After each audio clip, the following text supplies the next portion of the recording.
the Creepypasta Iceberg Finale. Sup guys, Book of Alice here. I want to say this, thank you guys so much for getting me to 11,000 subscribers. It feels unreal and I'm truly humbled. I began posting content in late December and ever since the growth has been insane and I really appreciate it. Now, I just want to make this clear. This video will go over some dark subject matters and it's not the same like my animation icebergs where most of the topics are lighthearted. So if you get scared or creeped out easily, this video may not be for you. Just a warning. Other than that, let's get into it.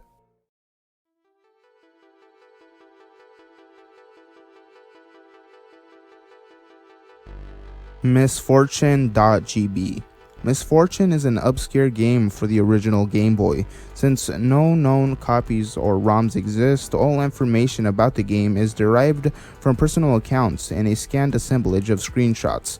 The game does not contain any credits and whoever created it is still unknown to this day. The few people who have experienced it consider it to be one of the scariest video games ever made. Given its age and cult following among rare horror game enthusiasts, it's entirely possible that authors of widely known creepypastas such as Sonic.exe and Lavender Town Syndrome drew inspiration from Misfortune. In the game, the player controls what appears to be a young boy in a strange gothic building. After briefly exploring, the player is confronted by a malevolent being. Despite the character never identifying itself, some people, citing notable similarities, claim that it may be a representation of Baphomet. Upon meeting the mysterious creature, a dialogue box will appear with the text reading, "I exist within the very fabric of reality. Do you want to challenge me?" This is followed by a yes or no choice. Should the player choose yes, the being replies, "Then let's begin." Rumors pertaining to the game's alleged harmful effects began to surface on the internet around the late 1990s. Players claim to have begun experiencing ongoing depression and dread shortly after losing and seeing the game over screen. Once prominent members of online forums who told such claims are thought to have died or disappeared when they suddenly became inactive without any warning.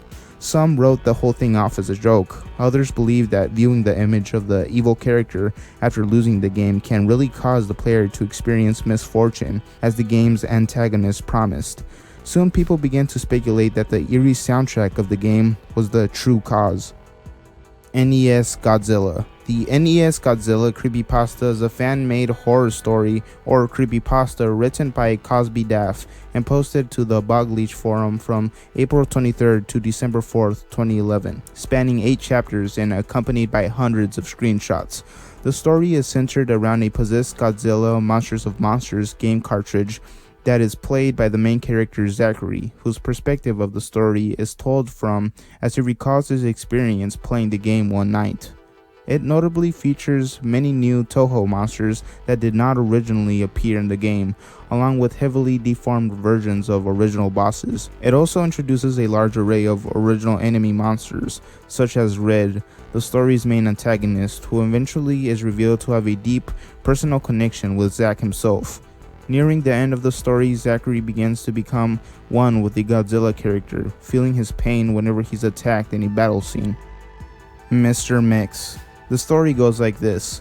Mr. Mix was an old PC game from the early 1990s, mainly a typing game similar to Mario Teaches Typing, where you have to type words into a box to make Chef or Mr. Mix put ingredients into a bowl.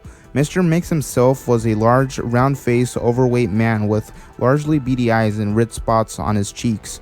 Most children who played the game reported having vivid nightmares of Mr. Mix speaking to them in a quiet, raspy voice and threatening them to keep quiet about something. However, none of them could remember exactly what it was about. Using memory hacking software, they managed to crack the game's code and bypass the impossible 5th level. What they found, however, was extremely disturbing and caused many of them to quit the expedition altogether. The game behaves strangely if the 5th level is bypassed, crashing violently and closing. The files are reportedly pictures of people with horribly deformed faces, appearing to scream in pain and agony, with their eyes appearing to be bleeding from their tear ducts, and their outer layer of skin torn clean off in multiple places. Unfortunately, all the original hackers declined to discuss what they saw in the final level, All of them became extremely paranoid and reclusive, refusing to talk about anything related to the game, and showing astonishingly extreme symptoms of post-traumatic stress disorder. Staircase in the Woods. This entry in a way transcends the average creepypasta, as it was posted on Reddit's r/nosleep. The story is titled, "I'm a search and rescue officer for the US Forest Service. I have some stories to tell," revolving the phenomenon of officers finding random staircases in the middle of the woods. One of them describes it as, "It's almost like you took the stairs in your own house, cut them out, and put them in the forest." Also stating, "I asked about it the first time I saw some, and the other officers just told me to not worry about it, that it was normal. Everyone I asked said the same thing. I wanted to go check them out, but I was told, very empathetically, that I should never go near any of them. I just sort of ignore them now when I run into them because it happens so frequently." The staircases themselves supposedly emit a dark energy, and when around it, people say that they sense a negative aura. Some theories state that the stairs lead to another dimension, and others say that it leads to hell, concluding that the reason why so many people go missing in national parks every year are because of these mysterious stairs. They go up and never come down. Polybius. Polybius is an urban legend that emerged in the early 2000s concerning what may be a fictitious 1980s arcade game. The legend describes the game as a part of a government-run, crowdsourced psychology experiment based in Portland, Oregon during 1981. The gameplay supposedly produced intense, psychoactive, and addictive effects in the player. These few publicly staged arcade games were said to have been visited periodically by men in black suits for the purpose of data mining the machines and analyzing these effects. Eventually, all of the Polybius arcade machines allegedly disappeared from the arcade market. The players themselves suffer from a series of unpleasant side effects like amnesia, insomnia, nightmares, night terrors, and suicide, appearing as having been caused by the game and various versions of the legend. Some players stopped playing video games, while it was reported that one even became an anti-gaming activist. No End House. No End House is a notorious creepypasta story about a young man who takes on the challenge of completing a haunted house attraction to win a cash prize, but each room is more terrifying than the last. It starts off as plainly innocent, but gets darker as it goes. The story itself is pretty long, but the creepypasta had a good enough plot to get its own episode on the Channel Zero show on the Sci-Fi Network. The Truth Behind Chuck E. Cheese. This story involves a senior in high school looking to earn some extra cash to buy a car. While deciding to find work, he came across a job opening at his local Chuck E. Cheese restaurant, where the manager instantly hired him without any interview or paperwork to be done. An under-the-table type of job. At first, he finds the job easy and overall enjoys it. That is, until things begin to get weird. He starts to notice that the animatronics would move positions while they were off, and the strange comments the employees would make. One night, he hears an unsettling laughter outside of his bedroom. Scared to pull up his blinds, he quickly does it to reveal the Chuck E. Cheese mascot staring directly at him, falling on his back, just to realize that the mascot wasn't there anymore. One of the most famous narrations of the story was done by Mr. Nightmare, but was later deleted. Some believe that he was forced to take it down by the Chuck E. Cheese legal department, and others think that he got a copyright strike. Rugrats Theory. The Rugrats theory goes like this. The Rugrats were really a figment of Angelica's demonic and unimaginable imagination. Chucky died in 1986 along with his mother, and that's why Chaz is a nervous wreck all the time. Tommy was born in 1988 but was a stillborn. That's why Stu is constantly in the basement making toys for her son who had never had a chance to live. The DeVilles had an abortion in 1990. Angelica couldn't figure out whether it would be a boy or a girl, thus creating the twins. As for the All Grown Up series, the teenage Angelica became addicted to various narcotics, which further aggravated her schizophrenia, bringing her to her childhood and thus her creations she obsessed over. Because of her time lapse between the present and the last time she interacted with her imaginary friends, she made them older. Happy Sun Daycare. In this story, a writer decides to write a report for a news blog he works for, interviewing people in town who had gone to that daycare or worked there. A babysitter who was employed there at the time reported strange injuries the children would get, some with small scratches and bites that were unlike the regular scrapes and bruises the children would develop while playing. Most wrote the bites off as mere scratches or bites by small animals until the reporter interviewed Alice. Alice recalls a humanoid-type dog that resembled a werewolf coming close to her in a dark room and almost biting her.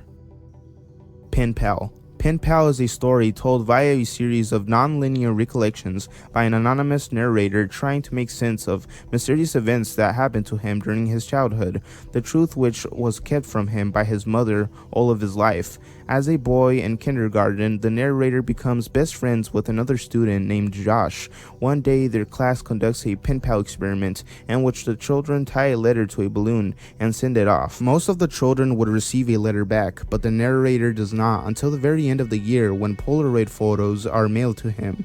Realizing all of the photos feature him and his mother calls the police. In the weeks that follow, the narrator receives an old dollar note when selling snow cones with Josh, the same one he'd sent to his pen pal ages ago. Later, when rafting with Josh one day, he hears the sound of pictures being taken and a drawing of him. Then a note is left in the pocket of his shorts that had been left at the raft's dock site for the narrator to find afterwards. A few weeks later, an elderly lady with Alzheimer's in his neighborhood is murdered, and it's speculated that the pen pal tricked her by pretending that he was her dead husband. Later, the narrator awakes in the woods late at night. He can't understand how he got there since his feet are clean. He makes his way home to find out his mom and the police found a note on his bed saying that he wanted to run away. However, the narrator points out that he didn't write that note and that his name was misspelled. His mother puts the house on the market when she discovers that the pen pal had made a new home underneath their house in their crawl space. She hides the information from her son, but forces them to leave sooner than expected from the neighborhood.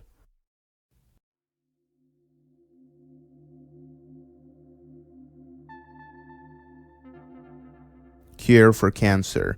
This creepypasta is a mixture of both a creepypasta and a feelpasta, a depressing but unsettling story about a man named Nicholas who lost both of his parents due to cancer at an early age. Nicholas went on to study at Harvard, where he graduated summa cum laude with a degree in biology. At 25, he published 6 groundbreaking studies, was a full-time professor, and a medical doctor. His main goal was to reach the pinnacle of cancer research, finding a magic bullet that would cure all cancers. Everything was going well until he found what he believed to be his future wife. Unlucky for him, she didn't feel the same way. She would go on to try to dump him until he came up with a plan. Nicholas decided to give her cancer and then planned to save her life so she would eventually fall back in love with him.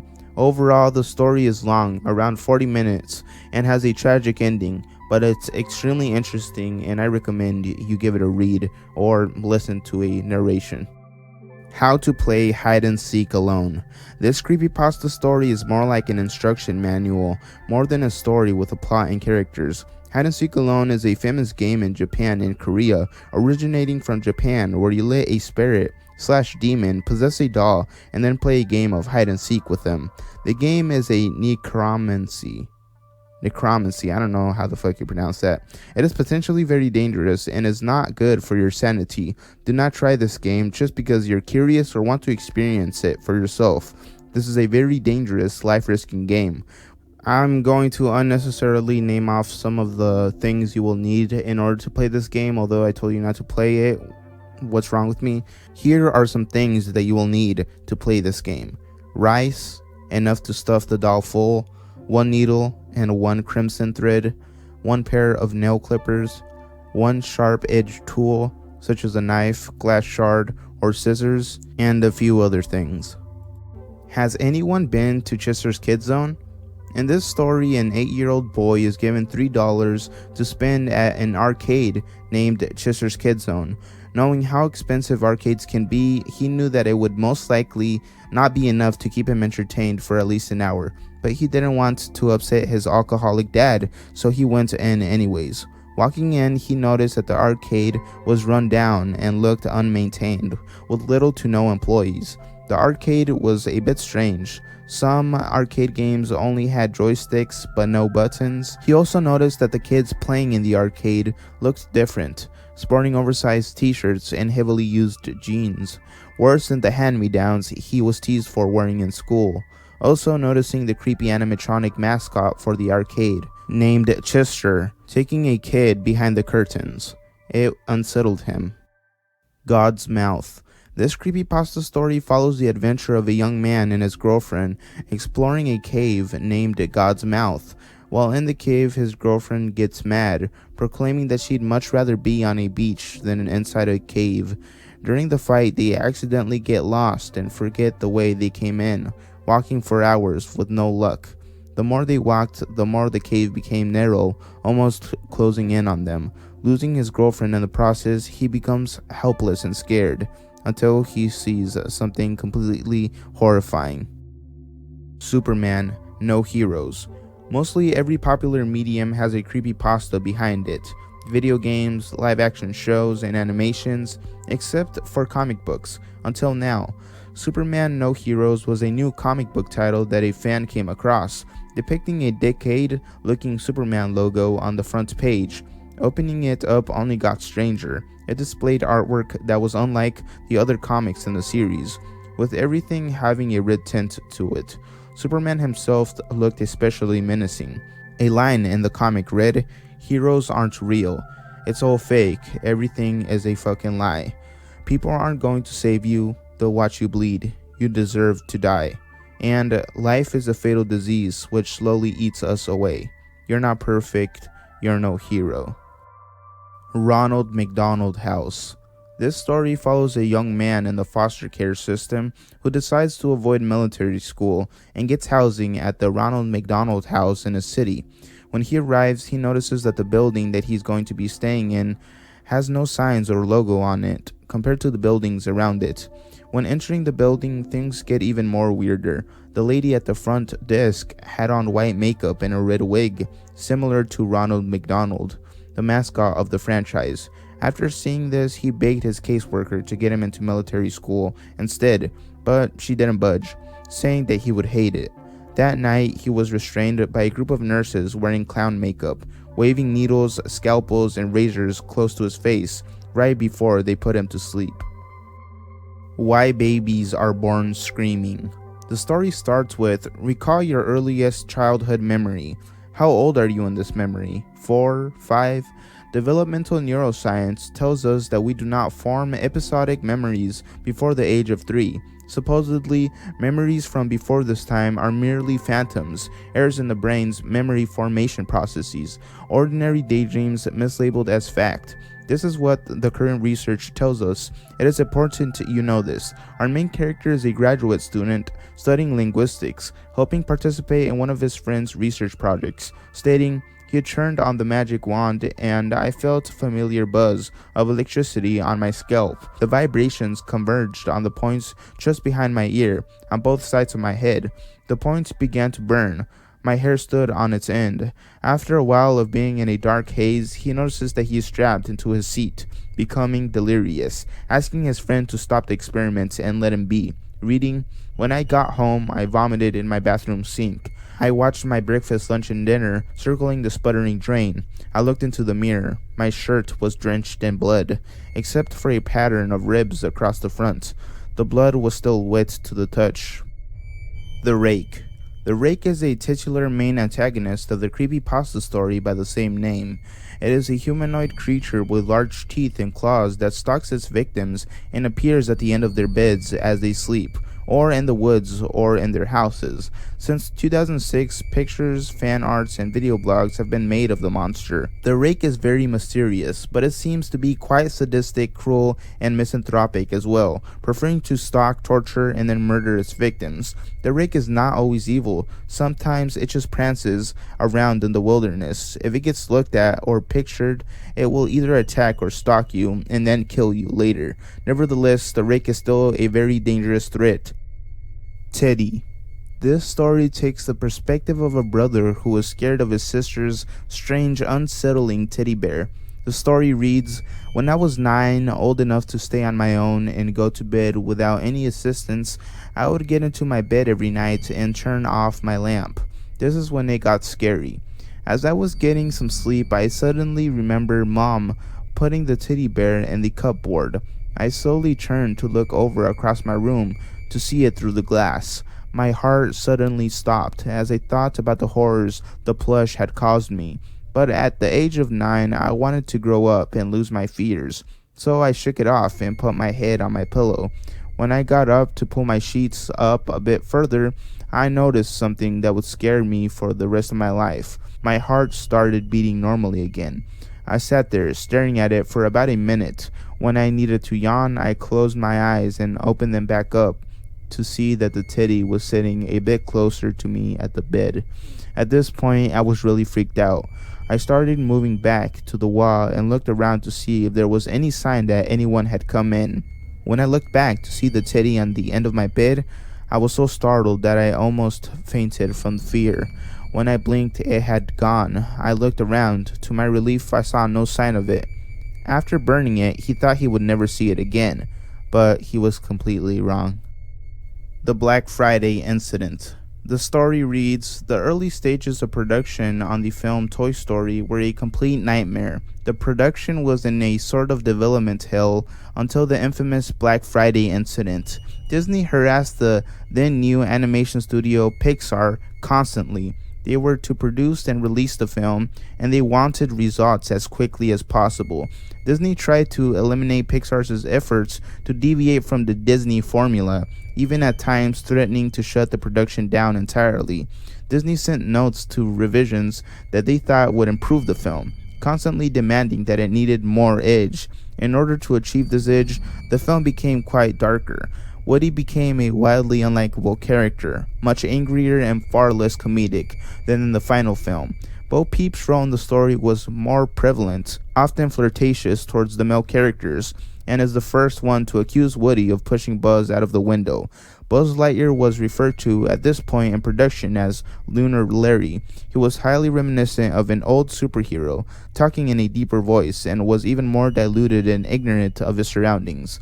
The other toys were relatively unchanged. The entire reel had a dark undertone. The Lavender Town Syndrome. According to a creepypasta story that was uploaded anonymously on pastebin.com in 2010, the music of Lavender Town compelled the suicide of about 200 Japanese children in the spring of 1996. Others allegedly suffered nosebleeds, headaches, or became irrationally angry or emotional. The high-pitched binaural beats harmed the brains of children in a way that adults were immune to. According to the creepypasta, Kyoto Prefecture disclosure laws exempt Nintendo from any charges, who subsequently covered up the suicides to protect the Pokemon franchise, innocence and popularity, and ultimately changed the music for the English language release of Pokemon Red and Blue. The fabricated illness was dubbed Lavender Town Syndrome, and the original story went viral after being spread on general interesting websites such as 4chan. Various people had added details to make the story more convincing over time. Now let's move on to The Abyss.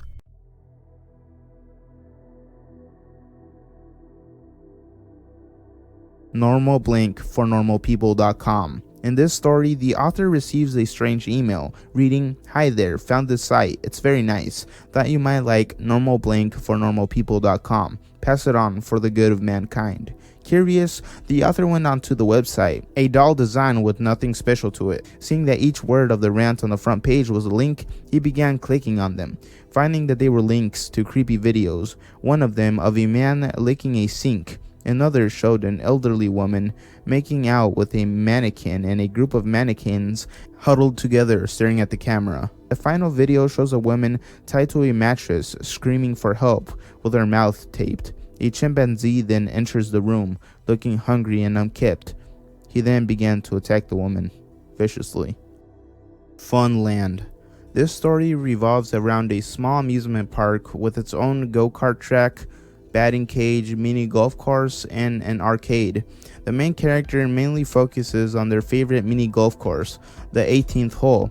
If you got a hole in one of them, you got a free game and the outdoor house would open up, displaying the sound of a flushing toilet, while an animatronic dog with overalls puts his straps up.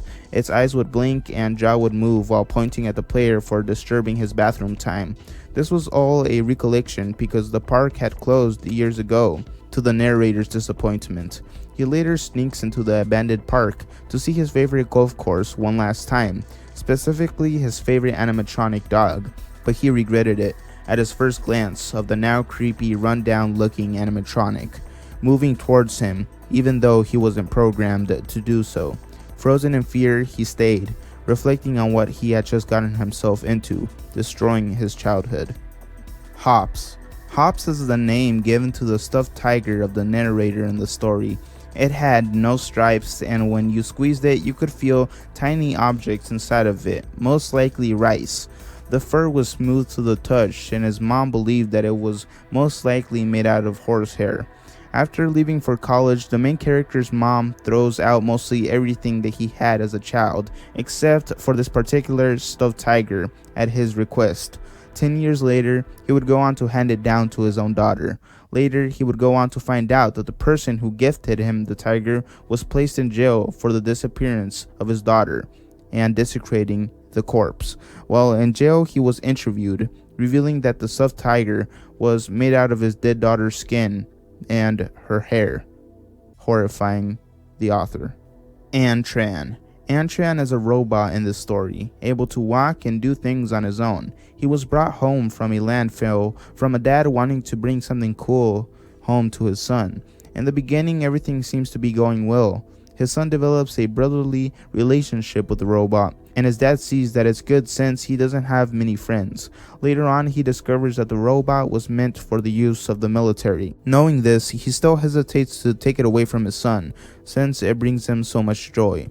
After a while, things begin to get strange. The father notices bruises on the boy. His son finally snaps and reveals that Antran has been pinching and hurting him. The dad, in a rage, yells at the robot, but he sees that he seems resentful. After a while, things begin to get normal again. That is until his dad finds his son covered in bruises, but this time Antran is nowhere to be found. The Pancake Family. This story is in the perspective of an officer who discovers a horrific crime scene. Most of the story is leading up to the discovery, with the officer breaking down in tears and asking to get some sort of sedative. Finally, he reveals what he sees, describing an entire family on the brink of death, being squashed like pancakes. The person who tortured them was not a serial killer, but he was indeed demented, squishing them little by little every day until they were actually almost flat, almost resembling pancakes, as described by the officer. The officer hears the screams and pleads to stop the torture, so he decides to shoot them, one bullet ending them all, ending their suffering and pain. The Harbinger Experiment. It's 1971, and a scientist named Zimmerman, according to the author, shows interest in things involving the occult and supernatural. Zimmerman invites the protagonist to work with him on an unsettling, strange experiment. The narrator says that he indeed needed the money, so he accepted the offer. 15 people were involved in the experiment, some new and some old acquaintances. Deep in an underground bunker in Alaska, the experiment began to be conducted. The narrator describes the area the experiment is being done in as confusing and resembling a maze, a cold and isolated bunker with only one exit, being covered by a thick metal lit up by a ladder. The main purpose of the experiment was to prove the existence of the metaphysical, the unknown world we cannot see. 2 men and 1 woman were brought in as test subjects for the experiment. All of them were widows with no friends or family, and they were all chosen for that specific reason. All 3 test subjects were sealed into their own rooms, or should I say, more like cells. They had security cameras watching them at all times. Zimmerman then begins to chant something in what can only be described as gibberish, or another unheard language. After this was done, a dark aura begins to fill the structure, though Zimmerman himself was unfazed. Then all of a sudden, the security camera feeds went to static. The next day, one of the cameras finally came back on, revealing something truly horrific. The single woman was found dead. Finally, finding the humanoid creature that was responsible, the protagonist was in shock. The creature had soul-piercing eyes with long arms and legs. At the tip of them were sharp claws, staring directly into the camera, not missing a beat. If you enjoyed, be sure to subscribe and like the video. Other than that, I'll see you next week. Also, be sure to check out my other videos. It really helps out my channel a lot. And yeah, thanks.